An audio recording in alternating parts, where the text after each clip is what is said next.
Ini yang dahsyat ya, yang saya sering katakan bahwa semua dalam Islam itu pokok-pokoknya terkorelasi. Jadi antara ini akidah, ibadah, bahkan turunannya muamalah sampai ke akhlak, itu nyambung semua, ada.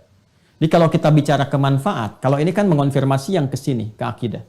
Yang tadi itu. Kalau kita bicara manfaat, berarti aspeknya ke muamalah tuh. Ya, khususnya terkait dengan lingkungan. Karena ibadah sendiri adalah praktek muamalah kita dengan Allah, pembuktian kebertuhanan kita kepada Allah. Kalau sudah bicara ke sini, umumnya kan arahnya ke sini nih. Ya, dampak kepada kehidupan kita dalam berinteraksi dengan lingkungan, dengan manusia, dengan kehidupan dan sebagainya.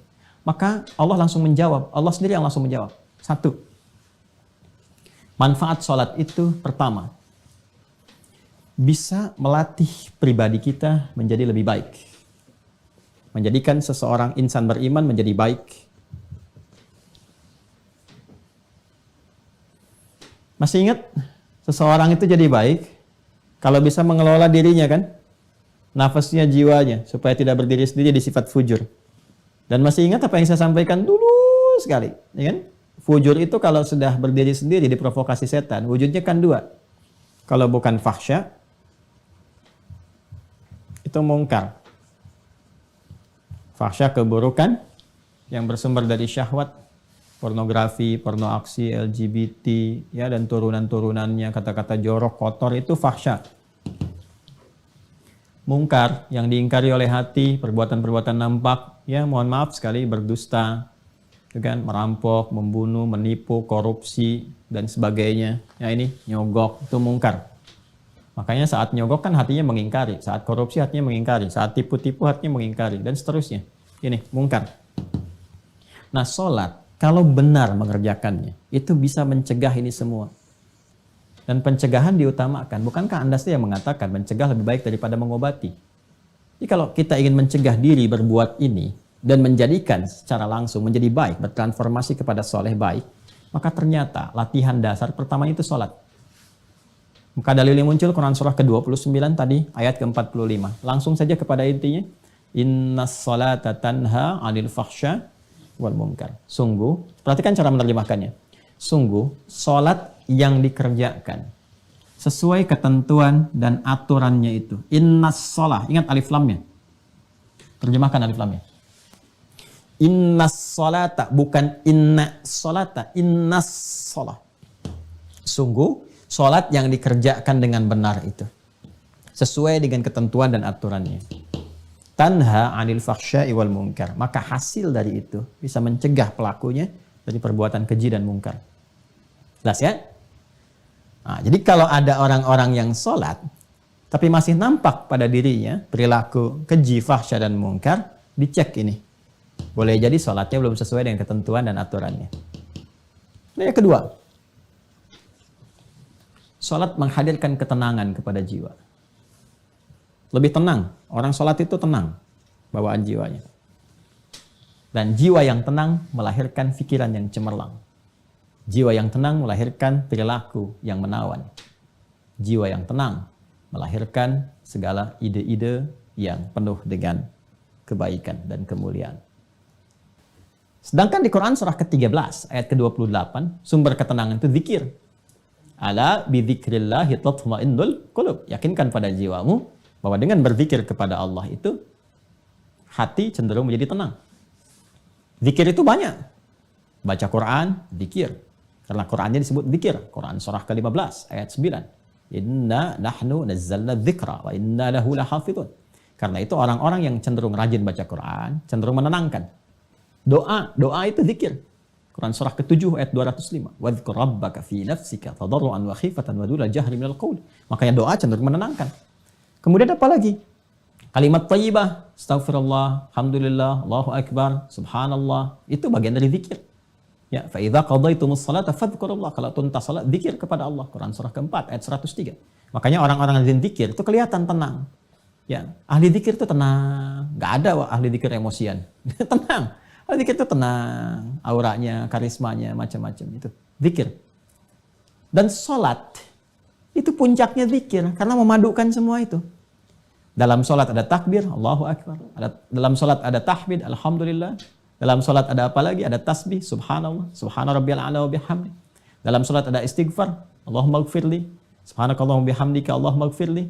Dalam salat ada Al-Quran, Al-Fatihah baca Al-Quran. Ya, dalam salat rukuk sujud ada doa dan seterusnya. Gabungan. Makanya orang salat itu harusnya cenderung lebih tenang dan salat disebut zikir. Balik ke Quran surah 20 Thaha ayat 14. Disebutkan ketika Allah mengaitkan salat dengan iman faedahnya zikir. Innani anallahu la ilaha illa ana fa'budni wa aqimis salata li dzikri. Ya, tunaikan salat dengan benar sebagai zikir kepadaku. Zikir kepada Allah itu puncaknya dalam salat. Makanya salat itu dahsyat. Jangankan salat saat mau dilakukan, tempat salatnya aja bikin tenang. Ya. 3. Sarana curhat terbaik yang mempercepat pengabulan doa. Ini, percepat terkabulnya doa.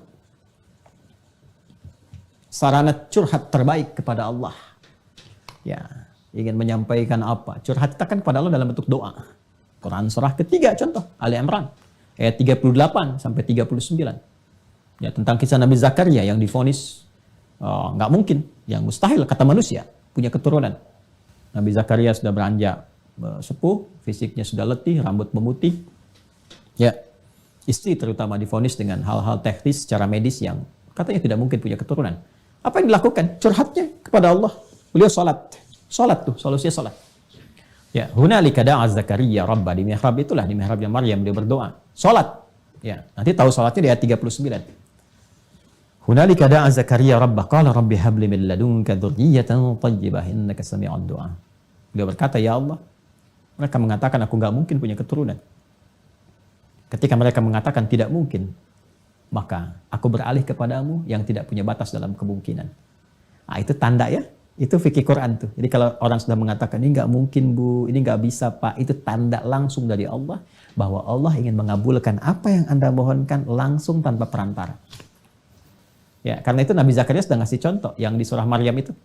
Dzikru rahmati rabbika abdahu Zakaria idz nada rabbahu, ya kan, nidaan khafiyya. Rabbi inni wa hanal azmu minni washta'ala ra'su syaiba wa lam akum bi du'aika rabbi syaqiyya. Masya Allah, indah sekali.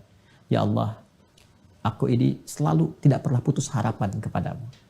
Aku selalu berdoa, dari rambutku masih menghitam sampai memutih, fisik letih, tapi aku gak pernah putus dalam memohon rahmat, berharap kepadamu.